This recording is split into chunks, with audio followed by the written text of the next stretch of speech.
I have nothing to ask. Beep, beep. Hello, are you Mr. Hardiman? That's me. I am Dr. Watson. I have come to see you about Fletcher's shop. I would like to use it for an hour or two, if you have the keys and your rates are reasonable. Do you want to operate on someone in the butcher's? Not at all. One of my friends needs it to prepare pig's heads. Well, why not? Fletcher certainly wouldn't mind, but there's a problem. A problem? How so? This morning, the neighbour above broke his key in the door. The old boy must have already had a drink. So? Well, I tried my best to unjam it with Fletcher's spare key, which is pretty thin, and bam, that one broke too. Hard luck. But if you have the end of the broken key, perhaps it can be fixed. It must still be upstairs. I didn't pick it up. Fletcher has a key too, so I didn't think it was a problem. Fancy, if I just had another key with a simpler blade, I could copy it. I'm great at odd jobs. Fine, I will try to find all of that. Well, see you later then. Goodbye, sir.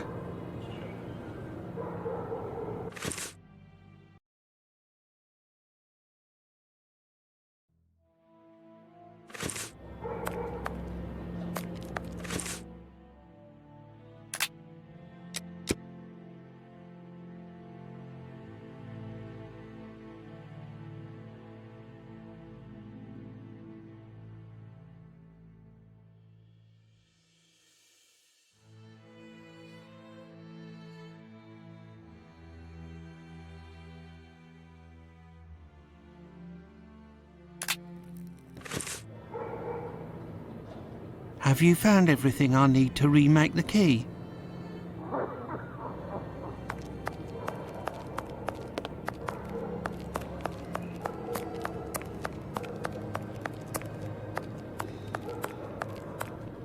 I have nothing to ask. Tell me, is it... If you're looking for a princess lover, you've found her. I have no reason to go that way.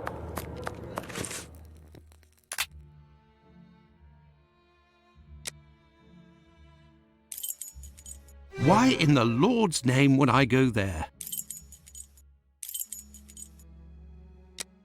Why in the...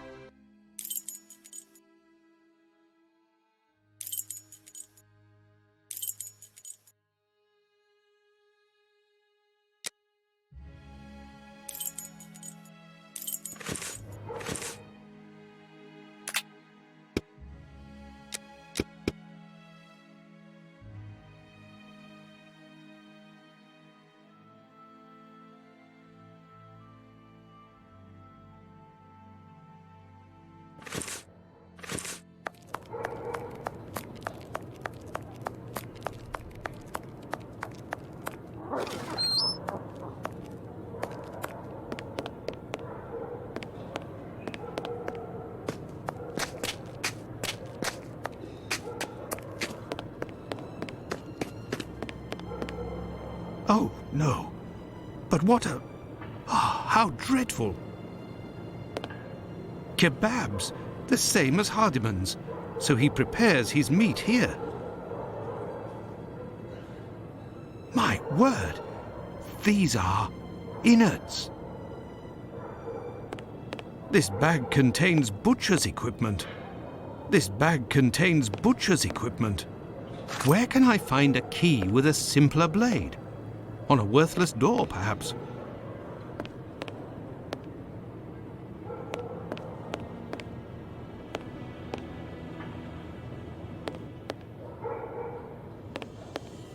Kebabs, the same as Hardiman's.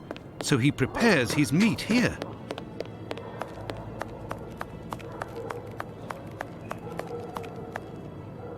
Have you found everything I need to remake the key?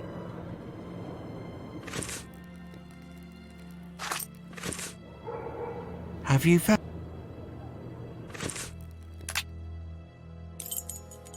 Why in...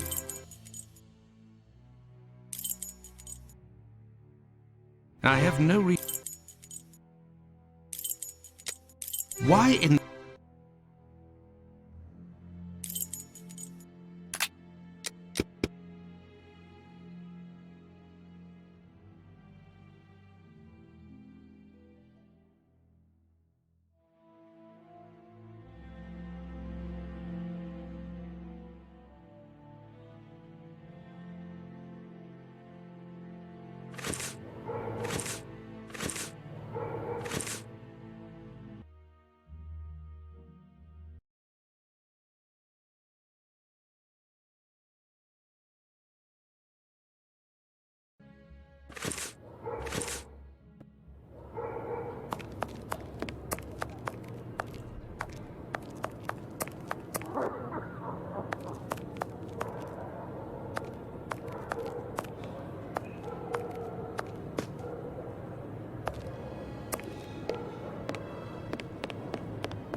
This key was left inadvertently. Indeed, there is nothing terribly precious inside. But what a stench! Have you found every... There you go. I think you'll manage with all of this. I'm sure I will, sir. It won't take me long. Say, I think there's some of your business upstairs. Oh, you're right. I ain't had the time to sort it out. Sometimes I'm in such a hurry to prepare my meat that I forget to clean up. But why do it in the stairwell? Offal bleeds bucket loads, they do, as you've seen. Now, why would I do that in my own lodgings? Ah, of course. But what about your poor neighbours? They owe it to me, all the times I've helped them out. And I don't have a shop either. Say, you sell animal meat, isn't that right? Would you know where I could find a dozen small pig's heads? The guy who gets me my offal should have some. I'll pay your day's wages if you meet me at Fletcher's butcher shop in 2 hours with the pig's heads. Here's a little advance. I'll do my best, Doctor. The caretaker of another building told us that the place where your mother lives has a reputation for facilitating prostitutes' activities. Is that true? Sure, the doors are never closed. They come through here like it's Paddington Station. By the way, I heard about your loss. My condolences. Ta, sir. I saw them die slow deaths. My little girl, her face was eaten by the disease. Thank you, my friend, and please forgive me for bringing up such painful memories. Go, I must do my rounds, and I will look for what you've asked for. As for me, I will go and find Holmes, and we will go to the butcher's together. Let's return to Fletcher's butcher shop.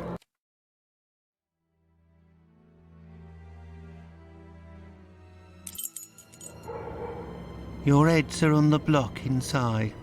Say, you wouldn't be the same chap who bought my whole load the other day? It's possible, but if you want to continue to do business together, you mustn't speak of my presence in the area to anyone. Don't worry, my lord. I'll be as quiet as a church mouse.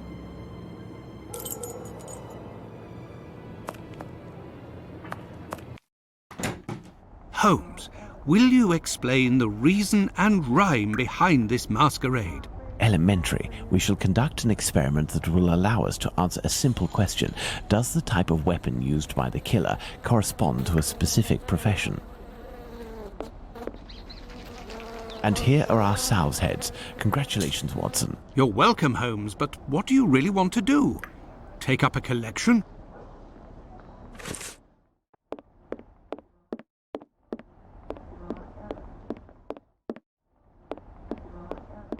There is nothing further to find in this room, Watson. However, I need some knives. Our only hope is behind this door. This wheel is broken and prevents the door from sliding.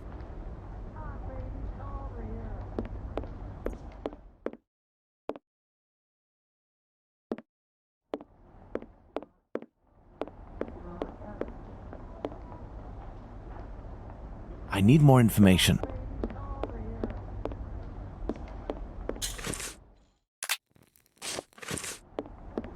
This wheel is broken and prevents the door from sliding.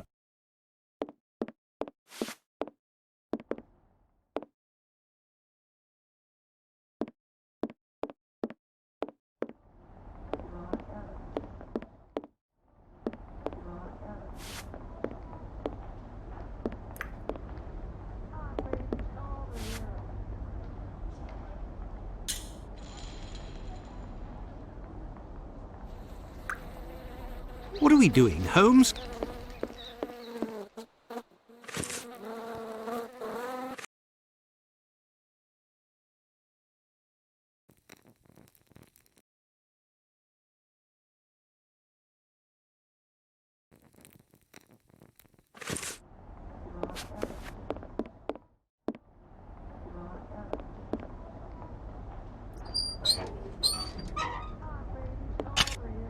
There, this door is slightly raised.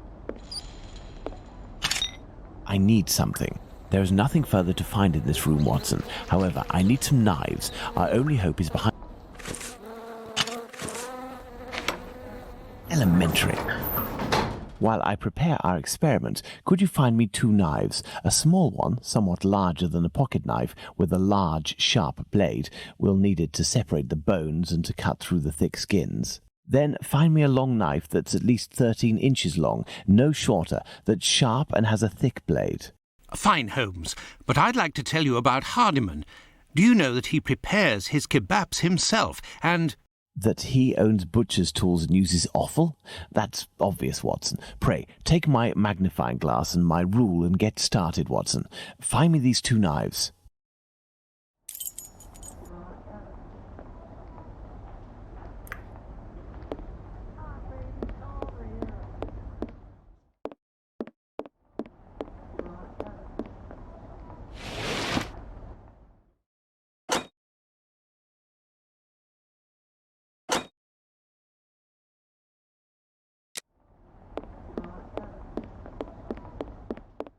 Here are your knives, Holmes. No, Watson.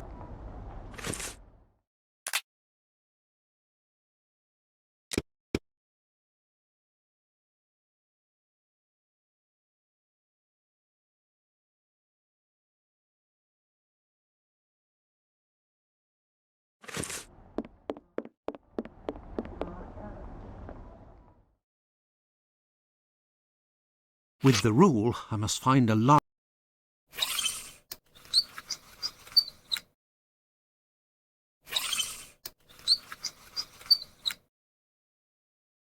Size, 13 inches.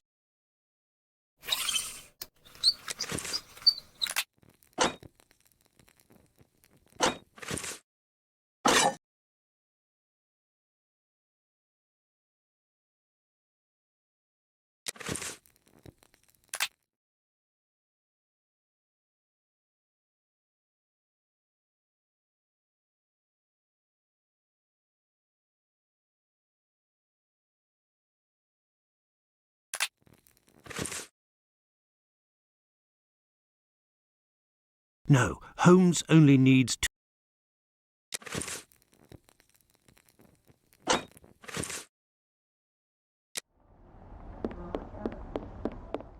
Here are your knives, Holmes. No, Watson.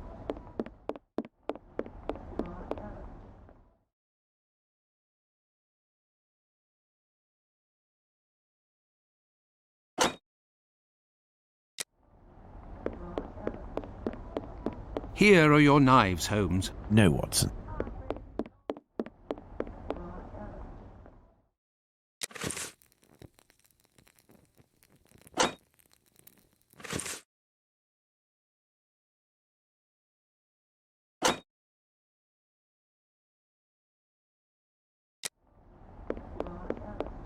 Here are your knives, Holmes. No, Watson. Here are your knives, Holmes. No, Watson.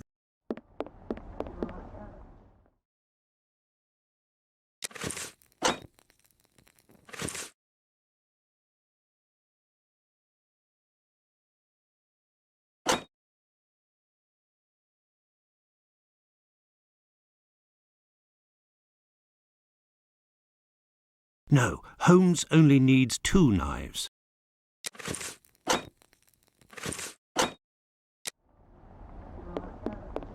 Here are your knives, Holmes. No, Watson.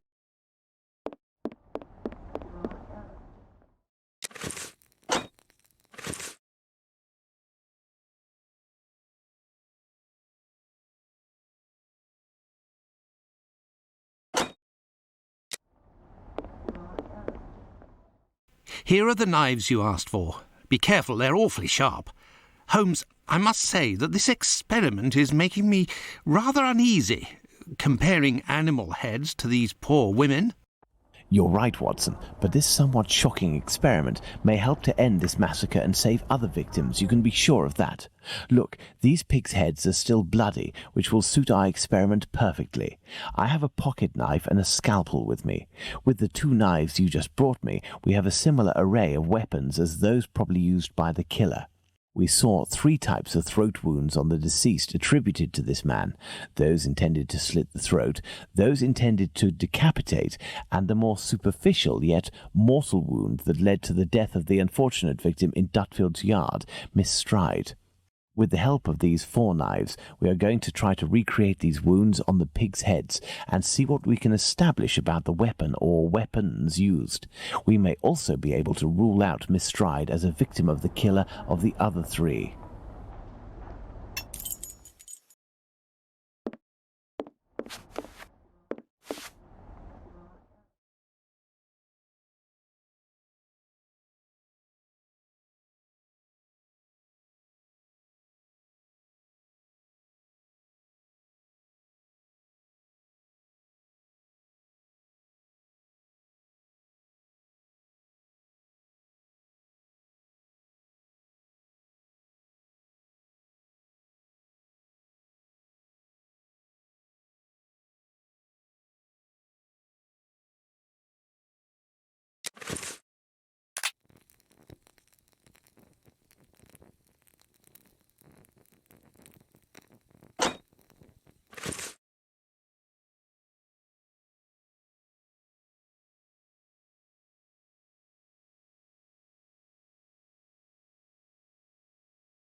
Let's try to use these weapons on this head to obtain a large deep wound to the throat, like those that were noted on 3 of the 4 victims.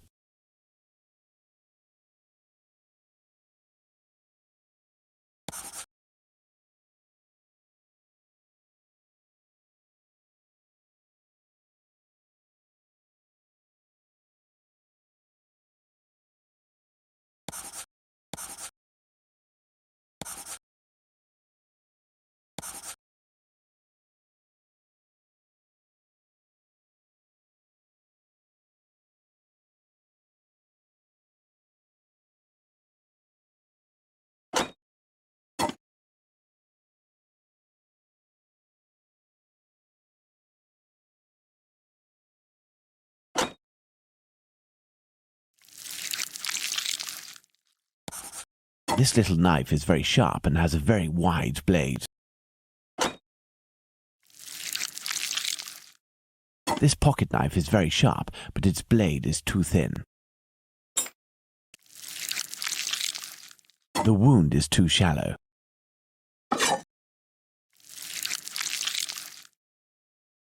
Look, Watson, this knife easily penetrates the flesh. Elementary. Let's try to decapitate our victim with these tools, knowing that the killer didn't quite manage to do it. Charming.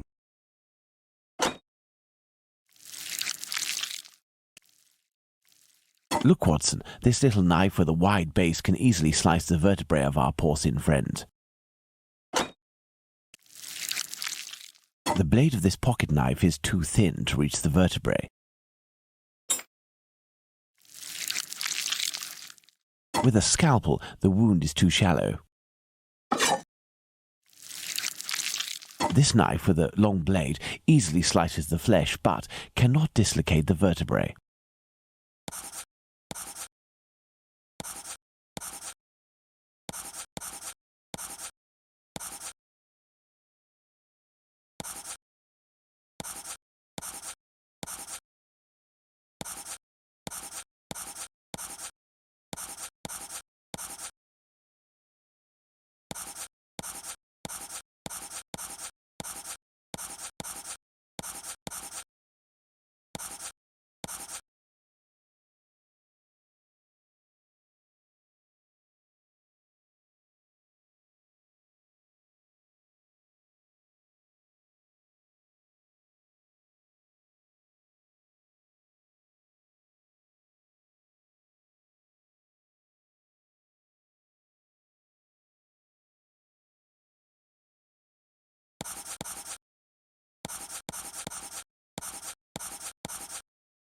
Elementary.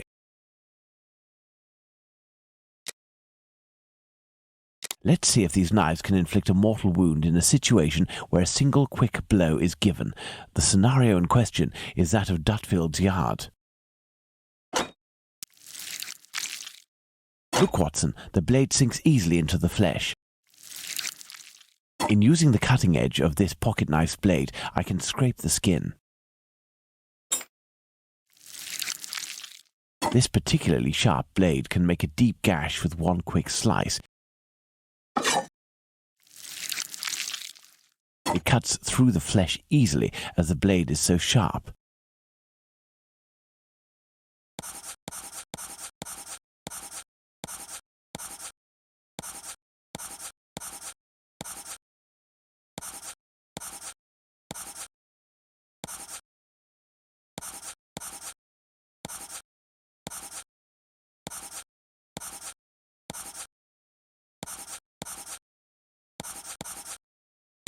Elementary.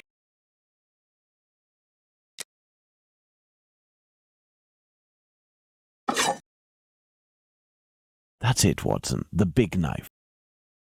With respect to the opinion of the medical examiners who noted that a butcher's knife with a long blade would have caused the eviscerations on some of the victims, we can assume, Watson, that he only used this type of weapon as it is capable of inflicting all of the wounds displayed.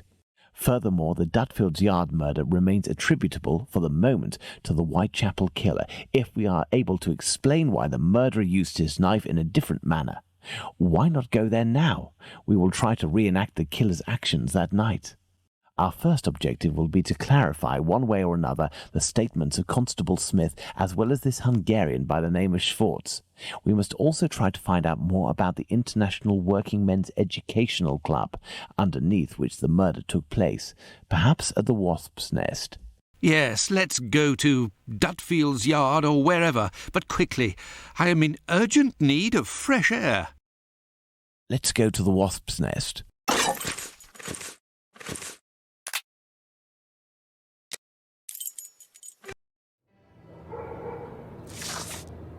Don't forget that Bluto may still be hiding here.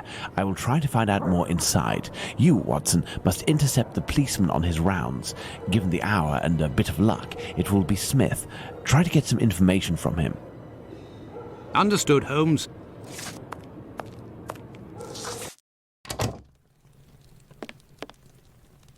Hello. I know you. You're Squibby's guardian angel. You weren't dressed the same last time, but I don't forget a face. No hard feelings, eh? Join me in a glass? Your Jack the Ripper is on everyone's lips and written in all of the papers. You must be awfully proud of yourself. You have skill, that's for certain. It's a shame you use it to mask rather than discover the truth. You better believe that I'm going to find out who it is. I got a hold of old Schwartz's interpreter. You know, the Hungarian who saw Liz Stride get it. Doesn't speak a word of English. And when he went round to the station, another Jew went along to interpret. I found that bloke, and he repeated everything that had been said at the station. It won't be long before I find these fellows. Why do you say these fellows? Were there several of them? Do you not read the papers, or what?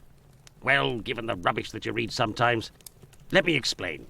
At 12:45 a.m., Schwartz goes down Burner Street towards Fairclough, on the side of the road where the Workers' Club is. A bit further from there, just near Dutfield Yard's wooden doors, a chap and a lady are arguing. The Star said that the bloke wanted to push the girl into Dutfield's Yard, but the translator told me that Schwartz saw him pulling her towards the road. She doesn't want to follow. He grabs her by the shoulders and throws her to the ground. She falls. Bawls a bit, but not too loudly. Old Schwartz is scared, crosses to the other side, but continues in the same direction. The bloke with the girl notices him and yells, "Lipsky!" At the same time, another bloke at the corner of Fairclough and Burner who was lighting his pipe gets in on the action. He starts coming towards Schwartz in a menacing way, and Schwartz takes to his heels, doesn't see anything else. Once he finds out that a woman got herself killed, he went to testify, and identified Long Liz Stride as the woman he saw getting thrown about. So there were definitely two blokes, mate. But why am I telling you all this? In vino veritas. I'll take my leave then, Mr. Bulling. That's right. Till next time.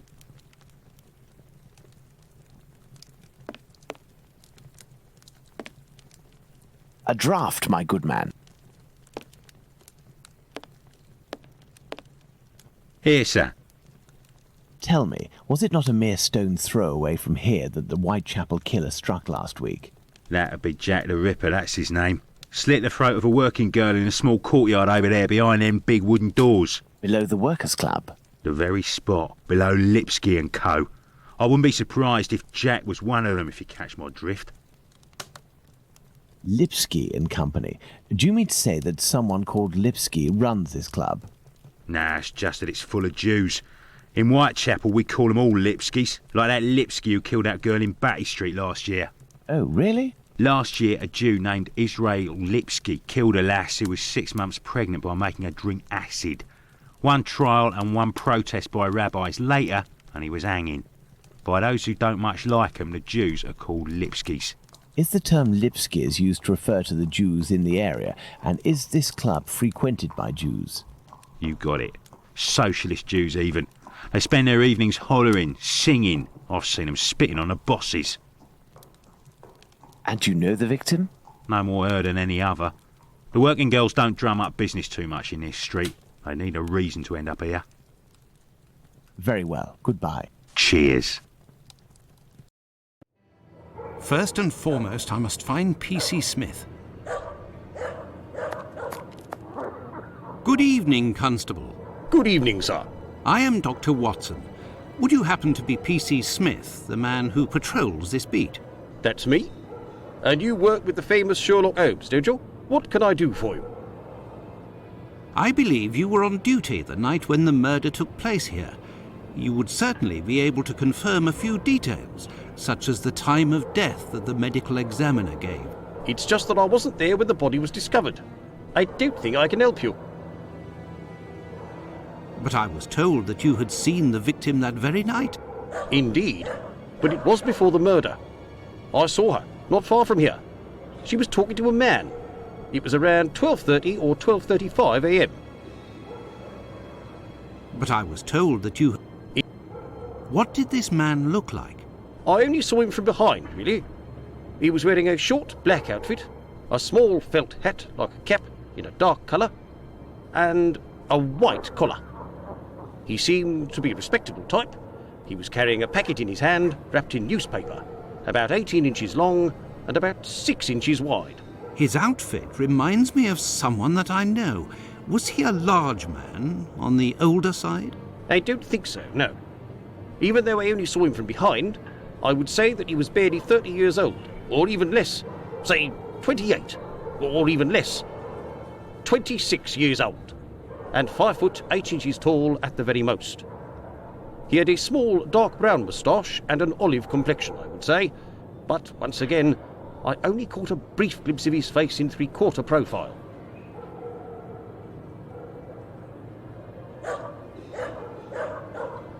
Nobody else saw this man?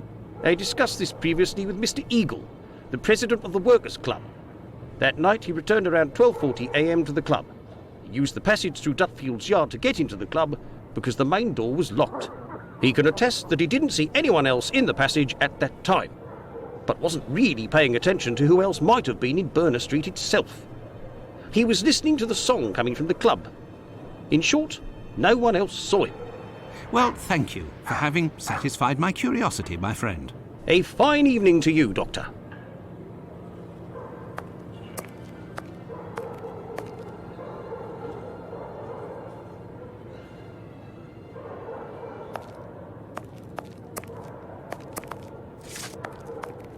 Well, Watson, let's go to Dutfield's yard.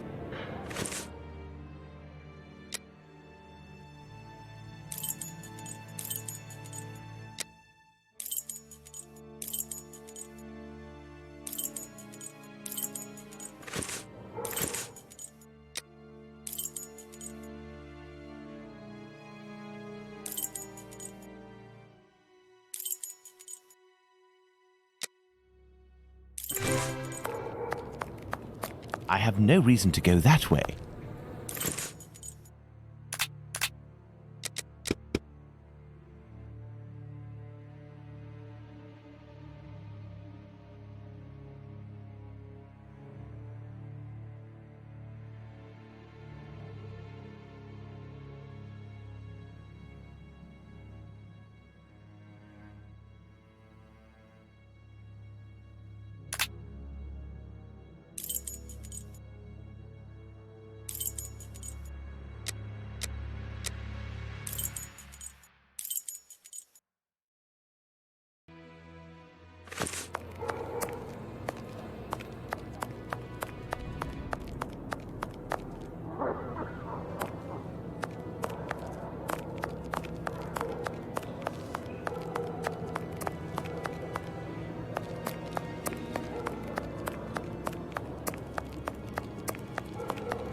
Here is the Workers' Club, next to Dutfield's Yard.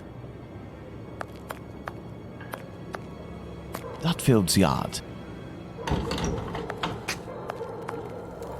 Your interrogation of P.C. Smith has proven to be very shrewd and of great interest. Thanks to the information I've managed to gather and that you were able to read in my notes in Baker Street, Watson, we can recreate what happened that fateful night at this location, Dutfield's Yards to be precise, the site of Liz Stride's murder.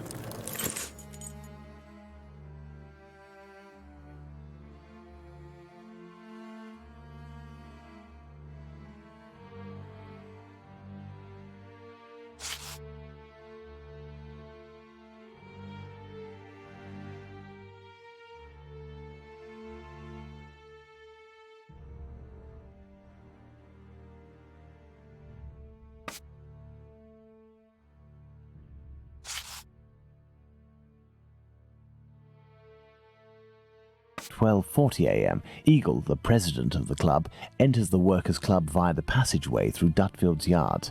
He passed through Dutfield's Yard. If Liz Stride had already been killed, he would have had to walk over her. The murder, therefore, had not yet happened.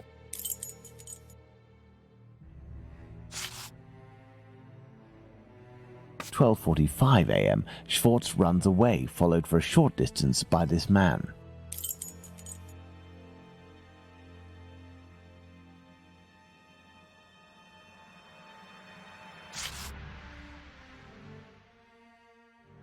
"12:43 a.m. Israel Schwartz passes by Dutfield's Yard and witnesses the attack on Liz Stride. 12:44 a.m. Schwartz crosses to the other side of the road. The attacker sees him and yells, "Lipsky." The attacker must have shouted to his accomplice at the end of the road, "Lipsky," indicating at Schwartz using his head in an attempt to scare off this undesirable.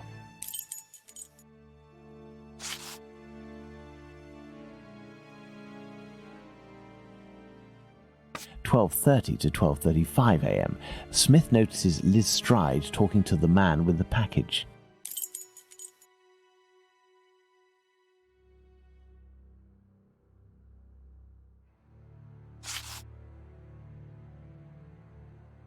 "12:20 a.m. The American leaves the Socialists' Club for some fresh air. The street is deserted.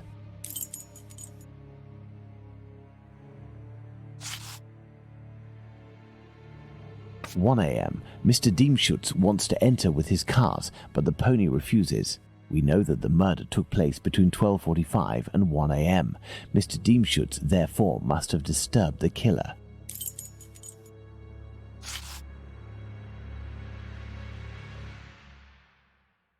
Midnight, the Socialist Club meeting ends. The members, mainly Jewish men, gradually begin to leave the club in little groups or alone. Let's place Liz Stride's murder on the timeline, Watson.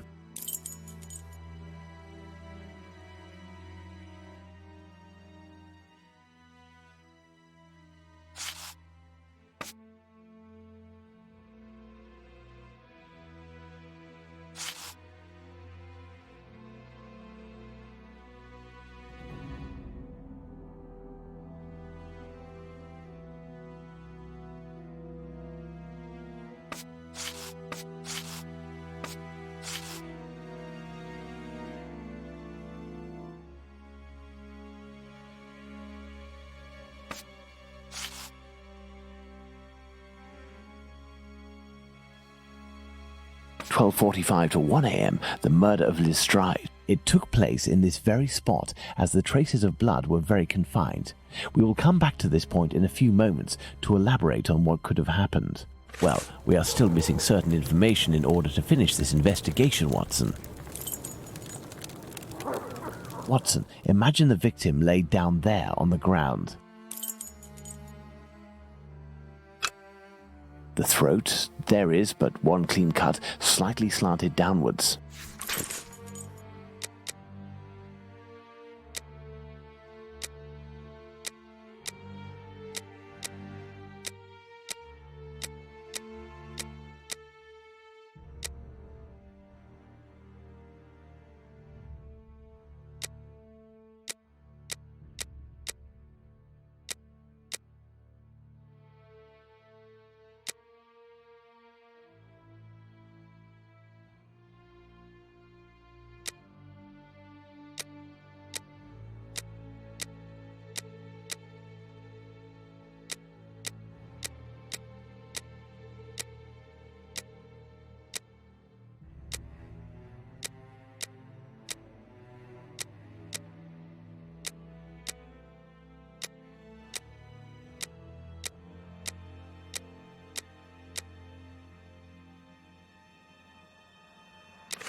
Her left hand, it is closed around a bag of pastils. The throat, there is but one clean cut, slightly slanted downwards. Her right hand, it is bloody, as is her wrist.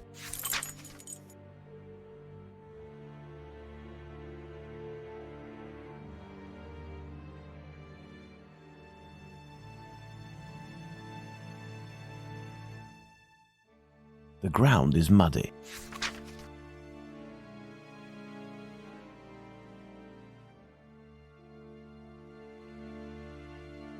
Her left hand, it is closed.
Her right hand, it is... The ground is muddy. The ground is muddy. Her knees and dress.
We have two possibilities. The first is that Liz Stride's killer and the attacker, seen by Schwartz, were one and the same man. The second is that Liz Stride meets a client. After some discussion, they head towards Dutfield's yard to do their business. As soon as they arrive, the attacker appears while his accomplice keeps watch. Schwartz's arrival dissuades the two men from lingering. They leave the area and leave Liz Stride in a tense state, but glad to have kept her client. He will be her murderer.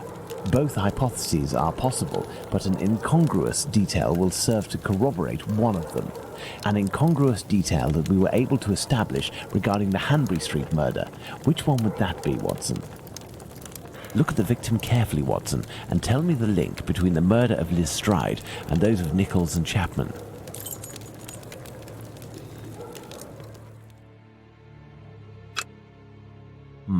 No, that's not it. The bag of pastels, Holmes. The bag of pastels. Indeed, Watson. If it didn't fall because this woman's hand tensed at the moment when she fell to the ground. Therefore, Watson, we know the killer distracted his victim's attention by making them take something out of their pockets. Why didn't he slit her throat like the others?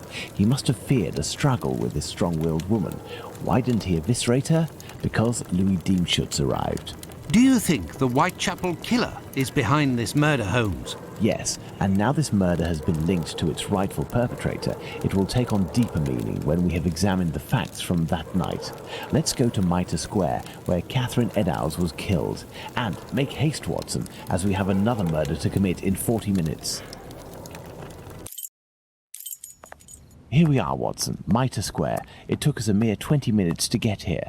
If the killer left Dutfield's yard around 1 o'clock, as we assume, he would have arrived here at around 1:20 a.m. We know that Catherine Eddowes' body was discovered at 1:44 a.m. Catherine was released from prison around 1 o'clock, but we have no information as to what she could have been doing until her death. This place has 3 possible ways out. Let's see where they lead. As a precaution, I brought an old map of the area with me. It will help us get our bearings. Let's hurry, Holmes. This neighborhood makes me ill at ease.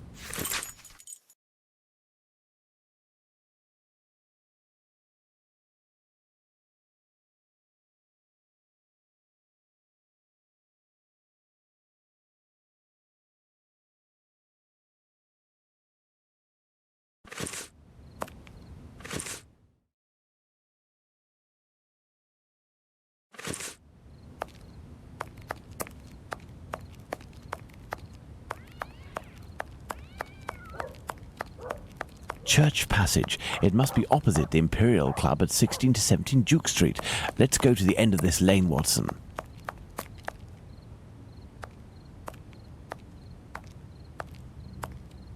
Hello, you must be Abraham Solomonovich, am I right? Yes, that's me. But I know you. You brought a lad to my place to take care of a cat, and I loaned you my mask. That's me. May I present? Dr. Watson, of course. Delighted. And you? I have known for a few days that you are a detective by the name of Sherlock Holmes. Is that so? You don't miss a thing, do you? It was the children who gave me away. Am I right? They didn't want to, but I gained their confidence by offering them a small comb and half a cake. They made a good deal out of it, so I don't blame them. However, I must request, as a personal favor, that you do not reveal my identity. You have my word. Curiosity is just killing me, as you may have guessed. Would it be breaking an oath to confide in me the nature of the investigation that you are leading? Does this spot where we are now in Mitre Square mean anything to you? A demon lives in this city, Mr. Holmes. These unmentionable acts degrade the human race and put the Jewish community in terrible danger. Lots of rumours are circulating, but they are but rumours. I see you're leaving the Imperial Club. It's a stone's throw away from Mitre Square, and the 2 recent murders were most probably discussed in there. Do you know if anyone from the club saw or heard anything that night? Yes, Mr. Holmes. That night, 3 members of our club saw a woman talking to a man at the very spot where we are standing, a few minutes before the body was found, at the end of this passage. Fantastic, Holmes. Calm yourself, Watson. There is nothing at the moment to suggest it was the victim. Can we meet these members? I am afraid that won't be possible. As soon as the police heard the evidence of these men, they were sworn to silence. I understand. But you are working for the good, and I must tell you what I know. One of the 3 men, my friend Joseph, left that night with 2 other members of the Imperial Club, Harry and another Joseph. It was around 1:35 a.m., perhaps a bit earlier. When Joseph, not my friend, but the other, the Aldgate butcher, exited, he saw a man and a woman in discussion at this very spot where we are. These men must have been about 16 feet away from the couple. That's about right. So Joseph, the butcher, said to the other 2, while pointing at the couple, "Look, I don't like going home alone when I see this kind of people here." My friend Joseph looked at them without noticing anything strange and didn't understand what he meant. They had the look of 2 rather unkempt people, but no more than that. After the murder, did these 3 men tell the police what they had seen? Not quite. Harry stated that he hadn't seen the couple. As for Joseph, the butcher, even though he was the one who commented on them and pointed them out, said that he couldn't remember anything except that the man was about 3 inches taller than the woman, who was 5 feet tall, no more. My friend Joseph, on the other hand, did his best to cooperate with the police. And what did your friend Joseph say? What did this man and woman look like? The man must have been 30 years old, about 5 foot 7 inches, light complexion, and a fair moustache. He wore a loose, dark jacket, a grey cap, and a red scarf around his neck. But he said that he only saw him for a brief instant, and it would be impossible to recognize him. And the woman? He only saw her from behind. She had her hand on the man's stomach and seemed to be pushing him. He said that he remembered that she was small, was wearing a black jacket and a black bonnet. After his testimony, the police took him to see the clothing of the deceased, and Joseph said that they looked identical to those of the woman he had seen. Like I already said, he only glanced at the 2, as he was headed with the others in the direction of Aldgate. One final question. The Imperial Club is a Jewish club, isn't that correct? Indeed. Thank you for your help, Mr. Solomonovich. Bah, it was nothing. We must at all cost prevent this demon from striking again, and the police seem to have some difficulty in doing that. I wish you the best of luck, Mr. Holmes.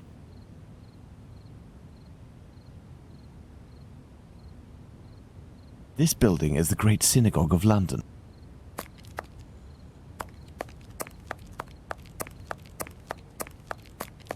I have no reason to go that way.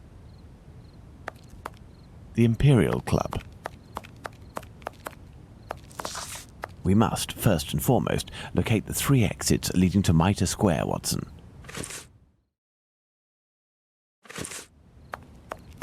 I have no reason to go that way.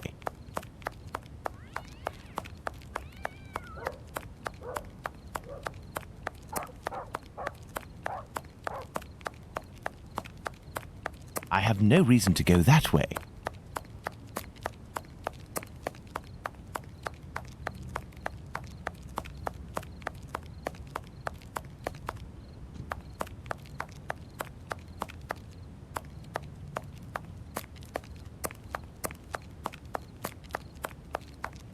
This dark and narrow passage leads to St. James's Place. Nothing of interest here.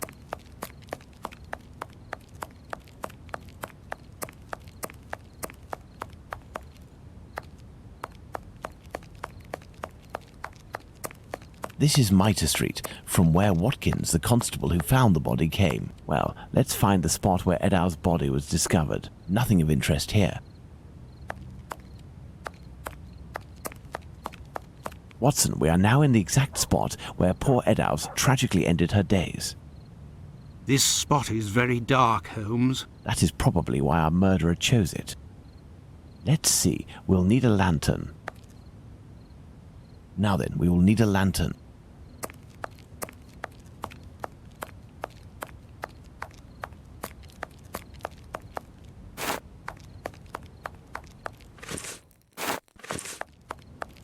Now then, we will need a lantern. Now then, we will need a lantern.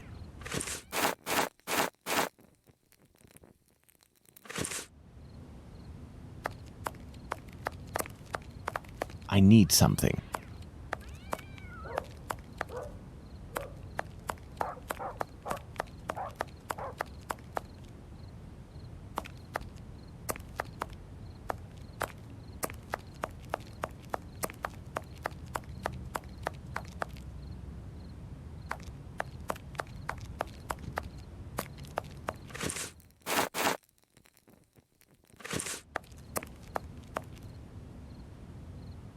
Now then, we will need a lantern.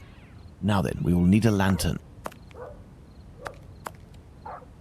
Now then, we will need a lantern. Turn on the light, Watson.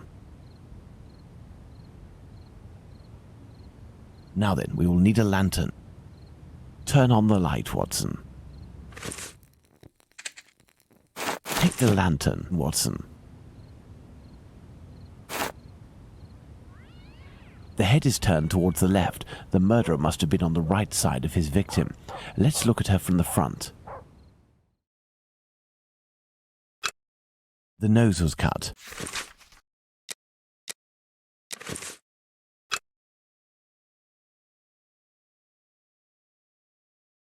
The eyelids were cut off.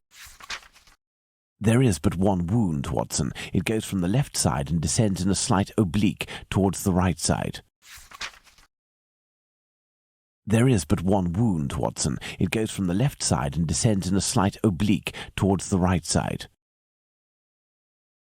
The eyelids were cut off.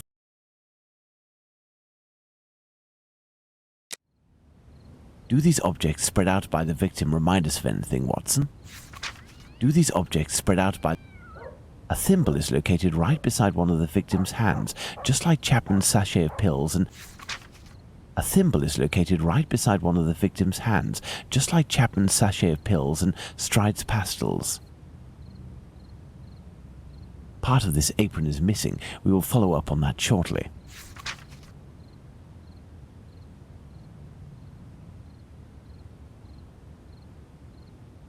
The main incision goes from the sternum all the way down to the groin.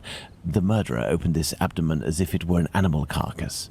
A kidney was removed. The uterus was removed. These intestines were pulled out altogether to grant access to the abdomen. The head is turned towards the left. The murderer must have been on the right side of his victim. Let's look at her from the front.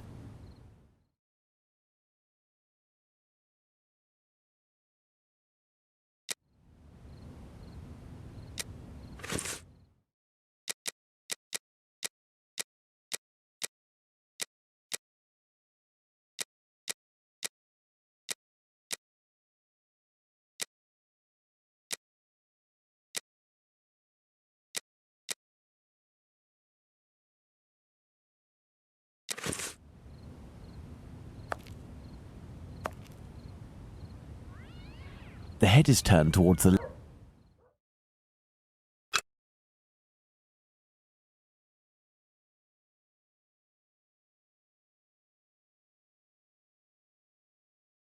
The cheeks were slashed to make them thinner. The cheeks were slashed to make them thinner.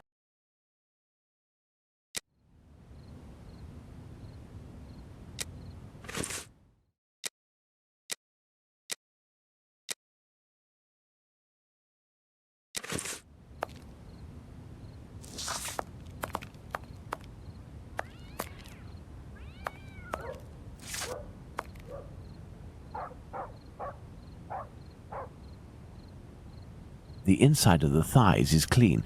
Once again, there were no sexual relations between the victim and her murderer. My goodness, Holmes, it was a slaughter. Understand, Watson, that our killer had neither the time nor the conditions to bother with the niceties. He had no more than 7 or 8 minutes at most to kill the woman, open her up, and all the while in total darkness. Holmes, it's a woman, a poor victim you're talking about. Consider all the time this man lost and the risks that he actually took by cutting the victim's face and the lower abdomen in around 20 precise spots, especially the lungs and the liver. These attacks, which I considered gratuitous, are in fact nothing of the sort and have as much sense as the removal of the organs. Watson, we must now consult our timeline. We began in Dutfield's yard, but this time we will try to recreate the actions of certain people, in this case those of the 2 policemen.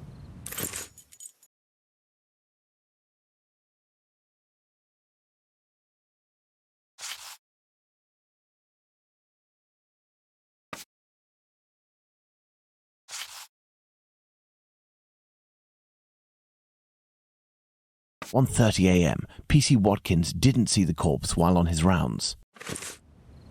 If P.C. Watkins did his rounds properly, and there is no reason to doubt this was the case, as he discovered the corpse a quarter of an hour later, the murder hadn't yet taken place, and there was no one in Mitre Square, unless they were hidden among the shadows. Enter Mitre Square via Mitre Street, Watson, and stop and try to see me with the lantern. I will be where poor Edow's corpse was. I have no reason to go that way.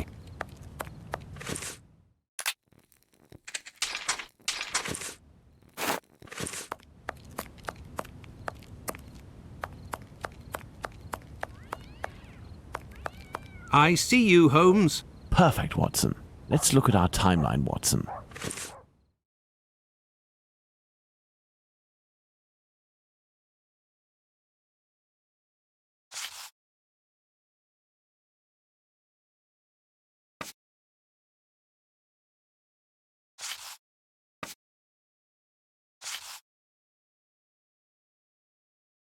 Very good, Watson. Thus we can categorically state that the murder had not yet occurred at 1:30. 1:35 a.m. A man and a woman are arguing at the entrance of Church Passage. The man came from Aldgate. 1:42 a.m. P.C. Harvey arrives in Mitre Square. It should be noted, Watson, that the constable didn't enter Mitre Square. He could not have seen the corpse lying on the ground. But would he have been able to see a man sitting or standing? Go to the Church Passage entrance, then come back and try to see me while holding your lantern. I will stay at the spot where the victim was discovered.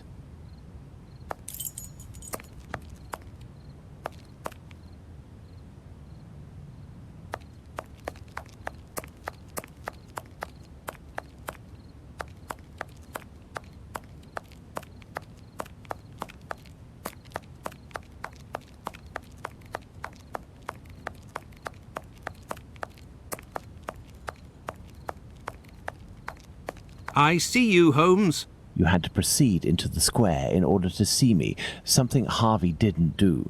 It is possible that the killer was still there. 1:42 a.m. P.C. Harvey arrives at Mitre Square, but does not go in. The murderer may well have still been there.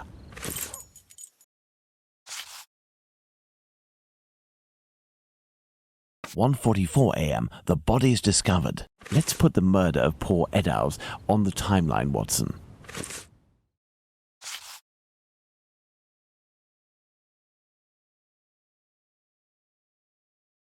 1:35 and 1:42 a.m. The murder would appear to have taken place between these times, that is to say, within 7 minutes. Agreed, Holmes. But does this really prove that our killer had the time to perpetrate these 2 murders? Let's look at our timeline, Watson.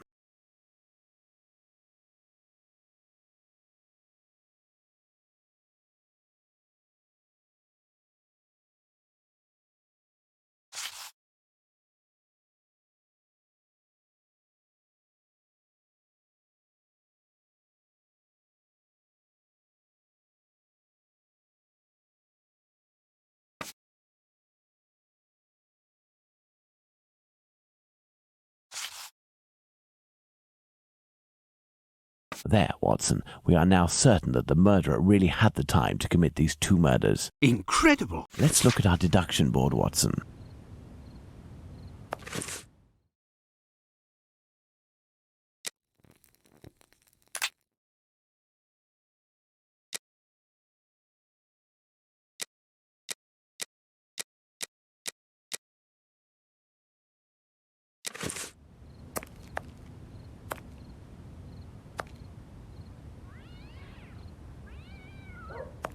Let's look at our deduction board, Watson.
This spot is making me nauseous.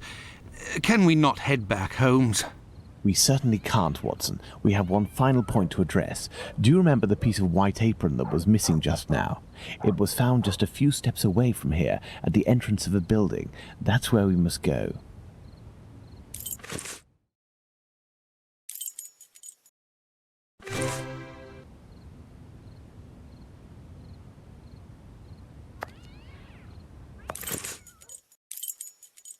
Let's go.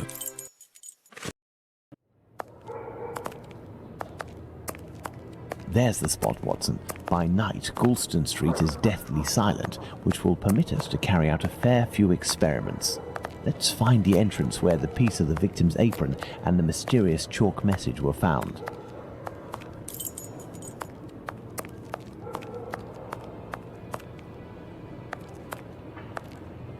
There's the spot where the apron and the message were found by P.C. Long. Now, let's recreate the scene. Remember, Watson, it was raining that night. Find me something with which to mimic raindrops hitting this wall while I write something with my chalk. The Jews are not the men that will be blamed for nothing. But what does it mean? Have you found something for us to pour water from, Watson? Find a container and some water. Let me remind you that it's night time and the street is deserted, Holmes. Water.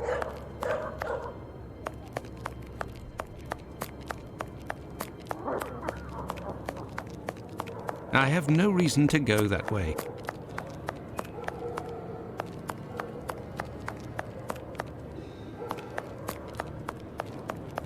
That may come in handy, who knows? An old wooden pole. A merchant probably threw it out.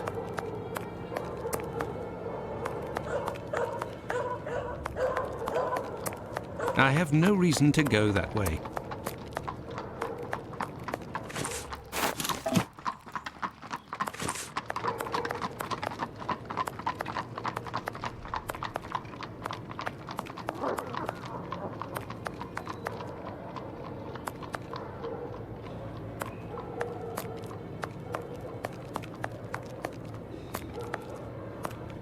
Water.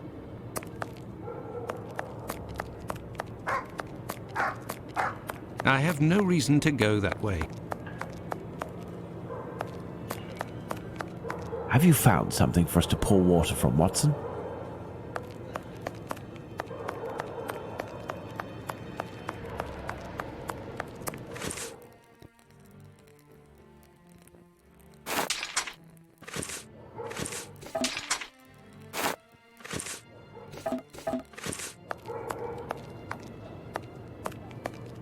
That may come in handy. Who knows?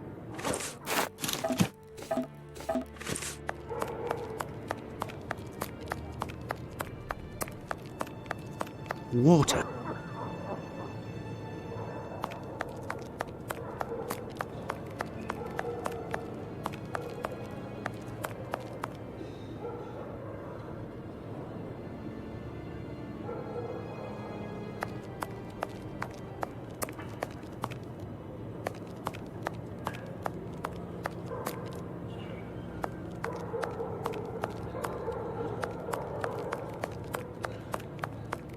A watering can. That's what I need.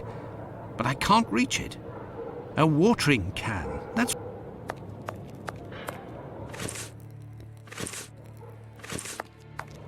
A watering can. That's what I need. But I can't reach it. A watering can. That...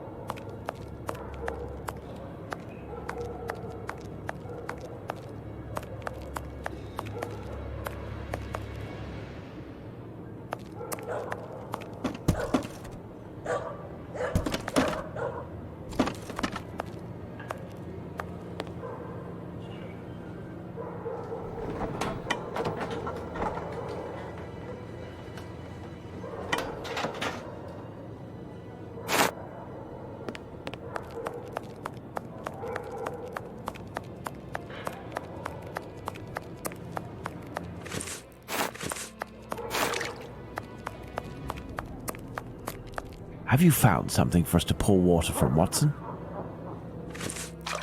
Yes, I have, Holmes.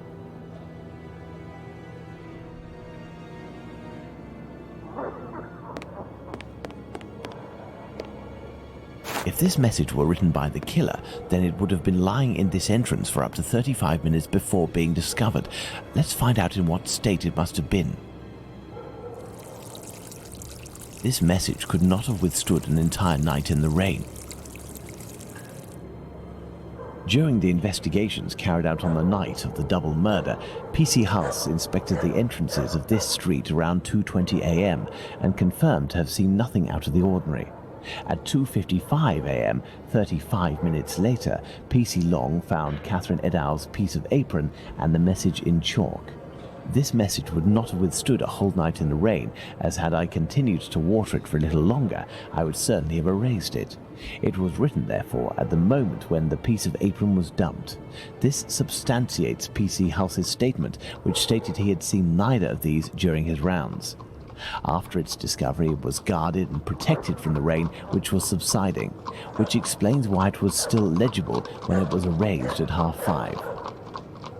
My dear Watson, when you met P.C. Smith on his rounds in the street, where was he? On the pavement or in the middle of the road?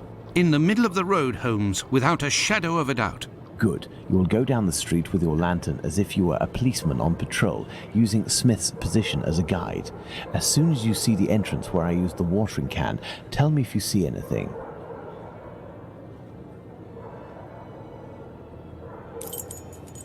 I have no reason to go that way.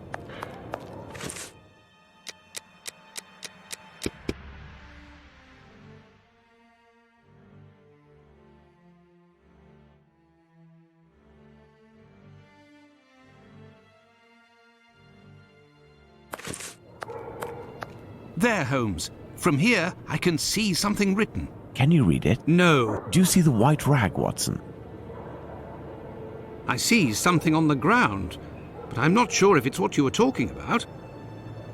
P.C. Long, who found the piece of apron, was examining the interior of the entrances, and yet nobody would have predicted that this piece of material would be discovered on the very night of the murder by a policeman on patrol. What are you trying to get at, Holmes? Let's look at this message on the wall, Watson. The Jews are not the men that will be blamed for nothing. In other words, the Jews were possibly blamed for nothing, but that will no longer be the case. Reading this message naturally begs one question. What would that be, Watson? Why? Indeed, Watson, why? For what reason would one have the right to blame the Jews in the future? Remember, Lestrade was killed near a club for socialist Jews, Edaus not far from a synagogue and the Imperial Club, and finally, this piece of apron dropped here. This building is occupied by Jewish families. The killer really did go out of his way to incriminate the Jews living in the area. It's a bit obvious, Holmes. Yes, but with the rumors, Watson, the author of this message would have received a response to his strategy. You are right, Holmes. So perhaps it's a good thing this message was erased. Whoever took the decision to do this is a man of great wisdom and courage. Let's return to Baker Street, Watson. I have some pipes to smoke to help me think more clearly. Let's go back to Baker Street. Home, sweet home.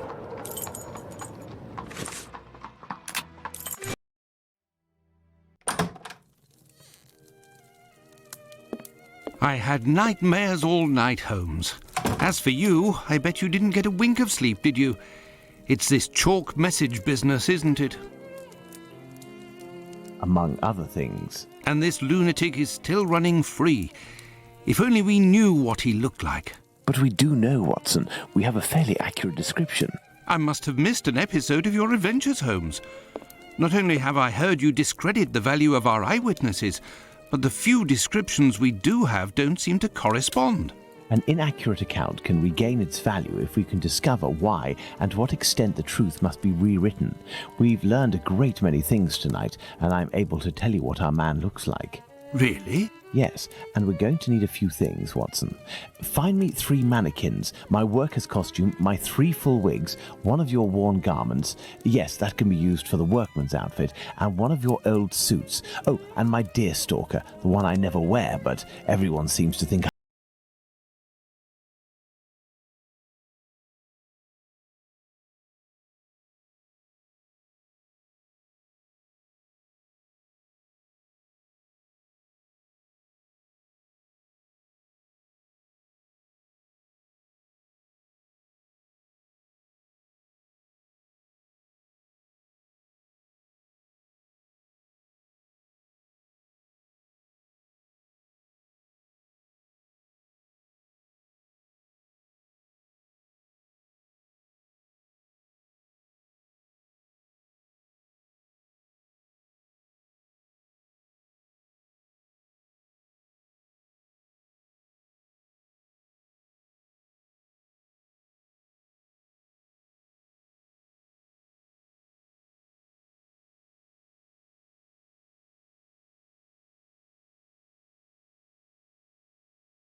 Bravo, Watson. There are our 3 witnesses.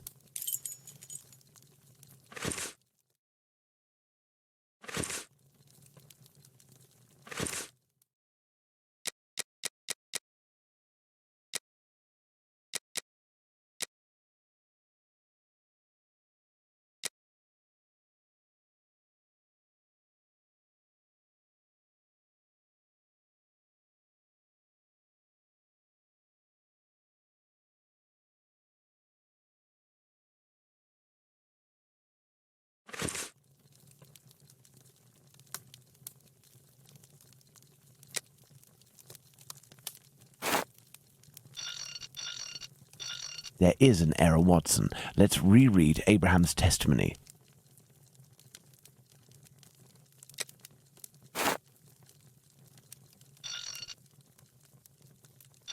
There is an error, Watson. Let's reread Abraham's testimony.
Indeed, Watson, that's the right size for Abraham's mannequin. The account given by Mr. Solomonovich's friend is incorrect in at least one point. The first Joseph said that the man was at least 5 foot 7 inches tall. The second Joseph said he was 3 inches taller than the victim, whom we know was 5 feet tall, which would suggest a height of 5 foot 3 inches. Don't forget that it was this second Joseph who attracted his friend's attention towards the couple on the other side of the road. We can assume he got a very good look at them.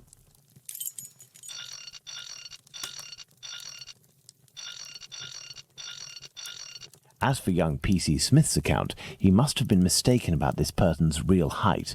It is only an inch or 2 after all, and we can attribute the same height as the other 2.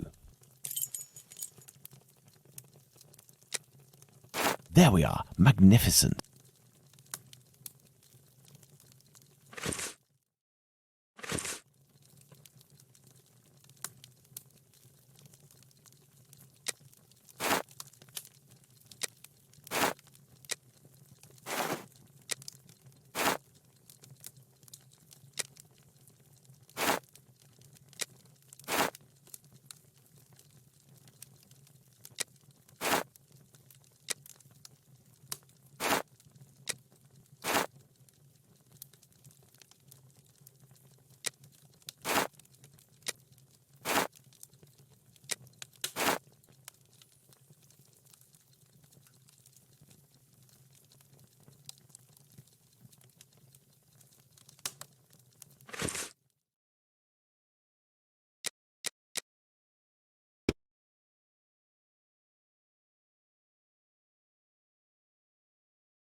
There we are. Magnificent.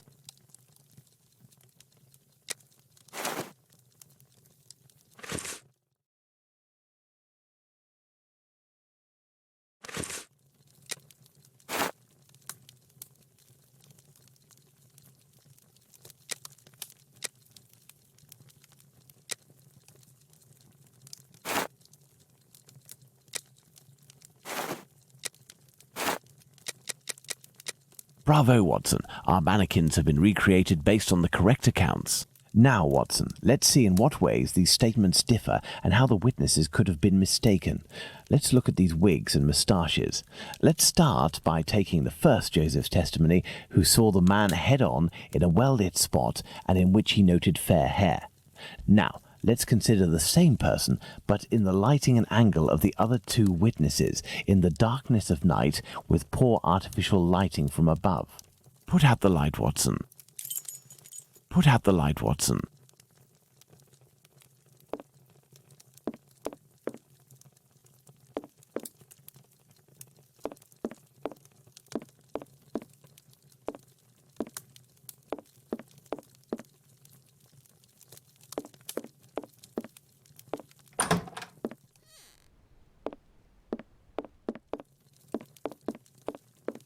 Thus, poor lighting and a backlit subject can affect our perception of shades and colours. The wigs from Abraham's mannequin took on the same colour as the other two. The three testimonies, therefore, don't contradict one another, and we can apply the same facial hair to all three mannequins. Turn on the light, Watson. Okay, Watson, let's give all of our mannequins the same hair.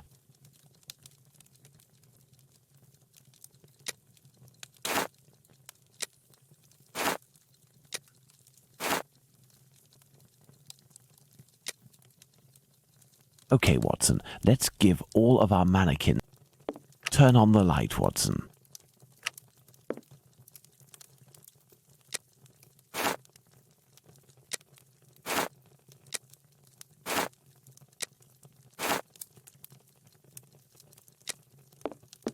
Turn on the light, Watson.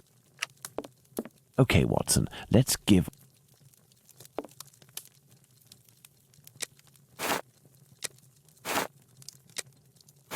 Yes, I have, Holmes. Well done, Watson. With regards to the murderer's hair, the three witnesses should agree on Abraham's testimony. As Joseph is the only one who saw our man in full light, his hair must therefore be fair. You see, Watson, it is hard to draw objective conclusions when one is an eyewitness to an event. This leads us to reconsider the various statements regarding the supposed age of the man. Even if you are face to face with someone in full light and for a period of several hours, to what extent can you determine their exact age? And even more so if you observe them for only a few seconds and or from behind. We must allow some flexibility when considering our witnesses' statements, but always scientific flexibility. Now that we have fully considered the witness accounts, let's see to what extent they agree. If we apply the range of error for each of our dummies, we can deduce the age of our murderer as precisely as possible.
Excellent. Now on to the next step.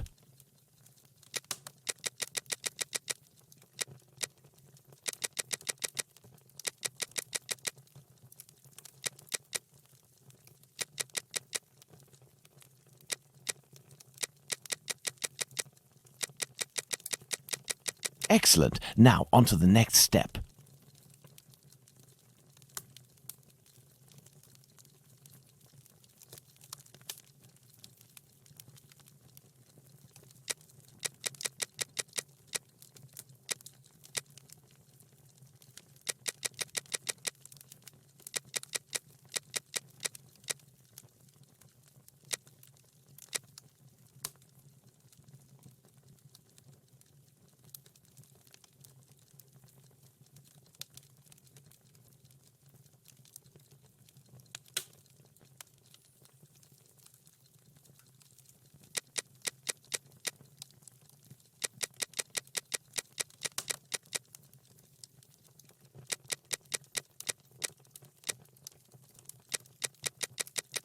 There we are. Magnificent.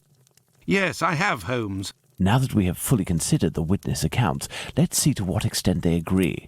If we apply the range of error for each of our dummies, we can deduce the age of our murderer as precisely as possible.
Perfect, Watson. Within a margin of 1 year, Watson, the age of our murderer is 33 years. But the man described by Smith was dressed respectably, whereas the other two were poorly dressed.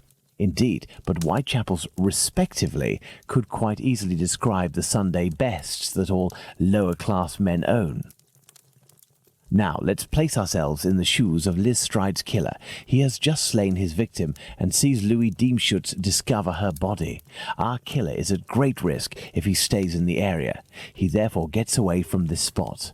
But he wants to kill again. However, he might have been spotted in the area before having committed the murder by a constable on his round, perhaps, who managed to get his description. What do you think the killer will do?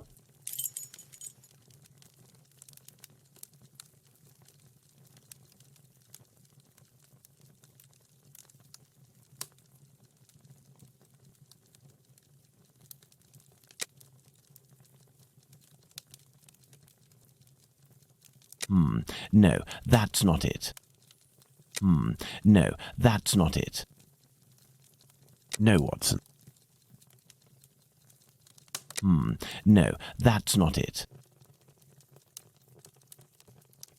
No, Watson. Enter a pub and wait a moment before exiting and searching for a victim. Certainly not, Watson. Knowing his description may have been given out, he could not risk keeping his clothes.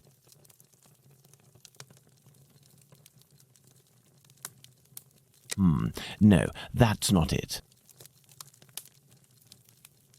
No, Watson. No, Watson. No, that's not it. Enter a pub and wait a moment before... Certainly not, Watson. Knowing his description may have been given out, he could not risk keeping his clothes. No, that's not it. No, Watson.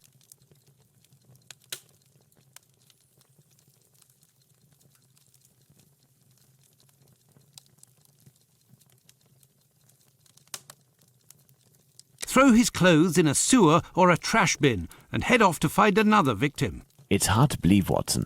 Someone from a lower social class wouldn't throw away his clothing like that.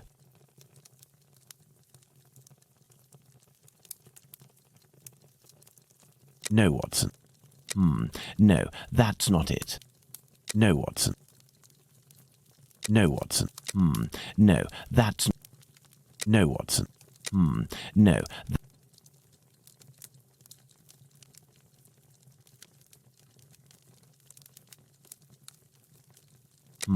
No, that's not it. No, that's not it. No, Watson.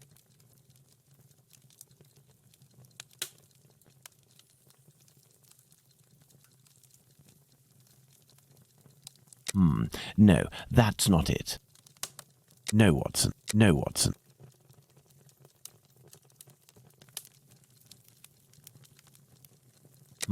No, that's not it. No, that's not it. Go back home or to a safe location, change his clothes and leave again in search of another victim. It's the only possible explanation, Watson. The man returned to the safety of his lodgings and then decided to go out again with new clothes and repeat his sinister nocturnal work. That's how the discrepancies between the witnesses with regards to clothing can be explained. What a cold-blooded animal. And what determination! Powerful motives are pushing this man. Thus we can conclude that the respectable man with the package may very well have been seen by the two Josephs. Even if it is just a mannequin, it's giving me goosebumps. But have we really made any progress, Holmes?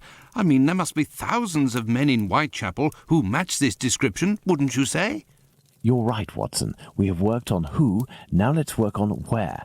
We need a map of Whitechapel, and please also find me a pencil, 2 compasses, one of which can draw ellipses.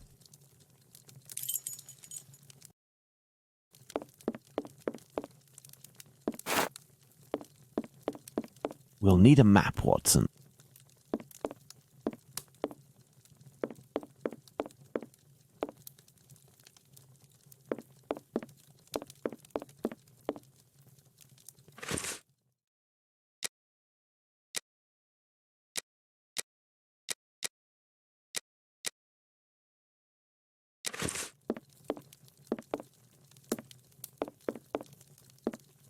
I am in need of something.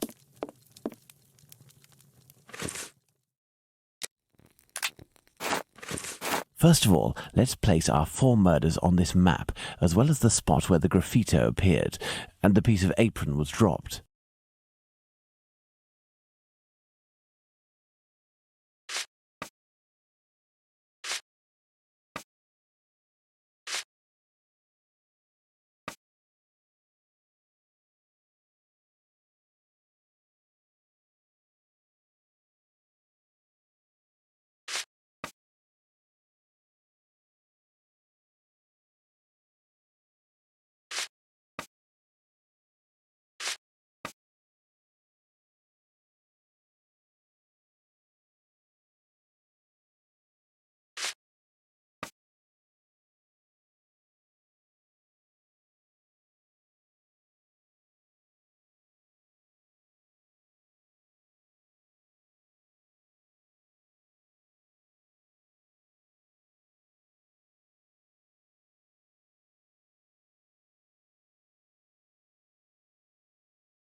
Perfect, Watson.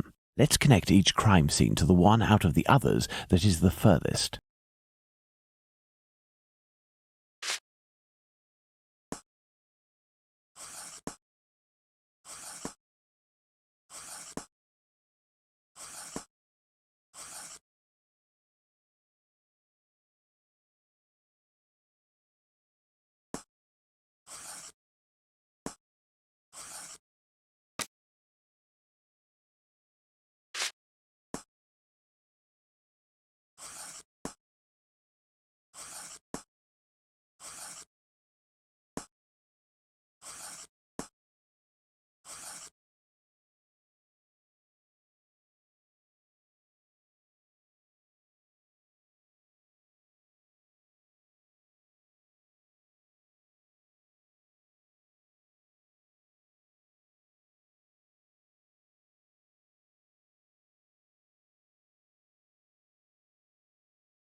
You see, Watson, the murders aren't grouped together, but seem to be spread out like cardinal points around a central zone.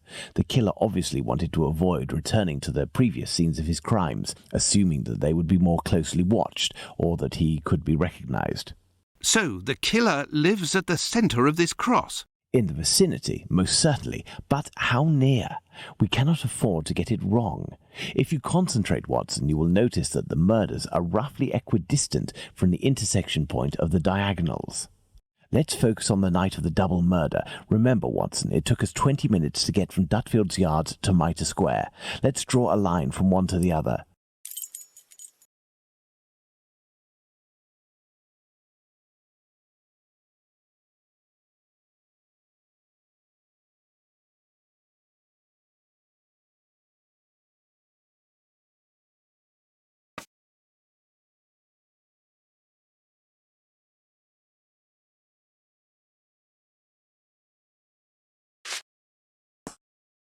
Perfect. We didn't make the trip as the crow flies, but that would not harm our estimate. Let's suppose the killer left Dutfield's Yard at 1 a.m. and arrived in Mitre Square at 1:35 a.m. when he was seen by the two Josephs. If he took 5 minutes to change his clothes, that leaves a range of 10 minutes to determine where this man's lodgings are. We must determine the area in which one can go from Dutfield's Yard to Mitre Square in less than half an hour. To do this, let's draw an ellipsis. The length between Dutfield's Yard and Mitre Square corresponds to 20 minutes. By adding half, we get a distance of 30 minutes. By taking the two right segments, each starting from the two murder scenes, and which the sum of the lengths makes 30 minutes, we get our ellipses.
There we are, Watson. Our killer lives in this area. It's still rather a vast area, Holmes. Yes, indeed, and our goal is to reduce this area as much as we can.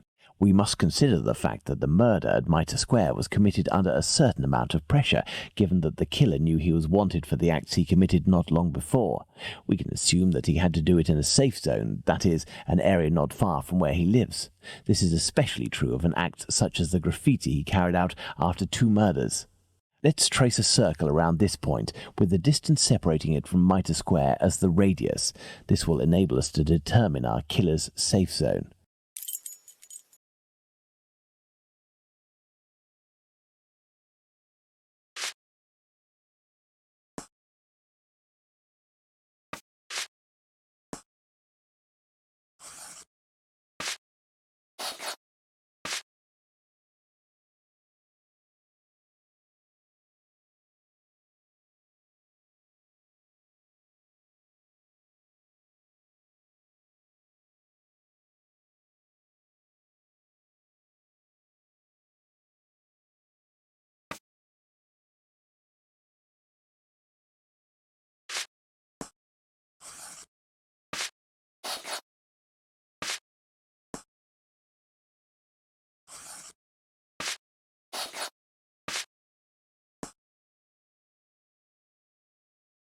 Our killer must surely live inside this circle. Now, let's intersect it with the ellipsis that we previously determined.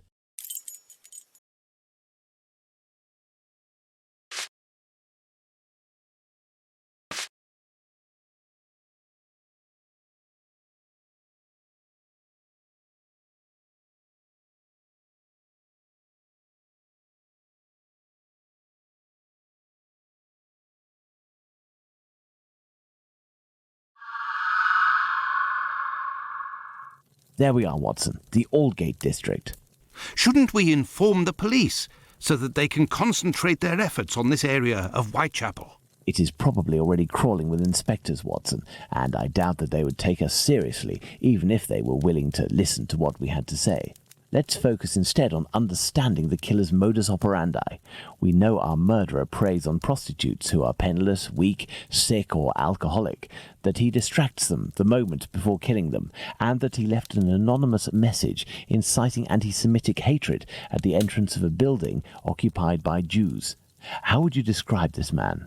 What a coward! Indeed, he is a person of great cowardice. Let's look at his murders, and in particular the depredations on the corpses, putting aside that of Liz Stride, because on that occasion his work was left unfinished. If we recall the observations made on the victims and the parts that were mutilated or damaged on each of the bodies, without forgetting the fact that he also removed 1 or more organs, we can ascertain that our killer evolves during the course of the murders, cowardly and still evolving. And yet, look at the location of our first murder, that of Polly Nichols in Bucks Row. It is the most distant from the area our killer would appear to live. Perhaps this murder was preceded by another within the killer's area. I believe a cowardly killer would commit his first murder in an area close to his home, in order to find refuge as quickly as possible on carrying out the act. Holmes, an idea just occurred to me that fills me with dread. This evolution of which you speak. He will pursue his next victim as long as the conditions permit him to continue killing, Watson. But how could one go even further in this horror? Look at what he did to that woman, Catherine Eddowes. In order to avoid having to answer that question, we must act with haste and planning. Watson, I suggest you inform yourself on the mutilations sustained by the victims. We played with the idea that this could be an act of vengeance against prostitutes. If the mutilations correspond to areas affected by a specific pathology, perhaps the killer wanted to give an eye for an affliction he felt the prostitutes he knew were responsible for. And this trail leading to Dr. Tumblety, Holmes? I also have a few things to look into in the meantime. I still have a primary witness to track down, not to mention old trails I've yet to pursue. See you soon, Watson. When we first spoke about the Bucks Row murder with Watson, he was reading a newspaper, The Star, dated September 1st, 1888, I believe, which mentioned similar murders in the preceding months. I have no chance of finding the police reports, but perhaps I could find some information at the Central News Agency. I must go there at once. Afterwards, I'll go back to see Abraham, the owner of the pet shop in Whitechapel. The second Joseph's statement would lead me to believe that he may know the man spotted on the corner of Church Passage that night. If that's the case, I must find this witness so I can question him.